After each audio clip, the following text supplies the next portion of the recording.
আসসালামু আলাইকুম এভরিওয়ান। আজকে রান্না করেছি গাছের তাজা ইলিশ দিয়ে নদীর টাটকা বেগুন। না, মানে নদীর তাজা ইলিশ দিয়ে গাছের টাটকা বেগুন। তো প্রথমেই বেগুনগুলোকে নিয়ে নদীর ছোট্ট ছোট্ট ইলিশগুলো আমি পরিষ্কার করে কেটে ধুয়ে নিয়েছিলাম। এরপরে মাছগুলোকে মশলা মেখে খুব সুন্দর করে ভেজে নিয়েছি। তো ভালোভাবে মাছগুলো ভেজে বেগুনের সাথে হলুদ মরিচ আর সামান্য লবণ মেখে এগুলোকেও তেলে খুব সুন্দর করে এপিট ওপিট করে ভেজে নিয়েছি আমি। এরপরে এর ভিতরে সামান্য পেঁয়াজ কুচি দিয়ে নেড়ে চেড়ে কিছুটা সময় ভেজে নেব।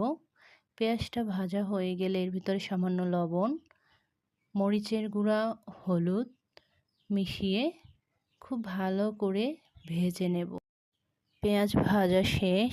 এর ভিতরে পরিমাণ মতো পানি দিয়ে পানিটা ফুটলে তার ভিতরে ভেজে রাখা বেগুনগুলো আস্তে আস্তে দিয়ে দেব এবং ভাজা মাছগুলো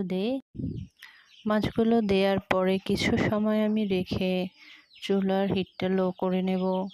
এরপর আস্তে আস্তে যখন মাছগুলো হয়ে যাবে তখন উঠিয়ে এই তো পরিবেশন করলাম।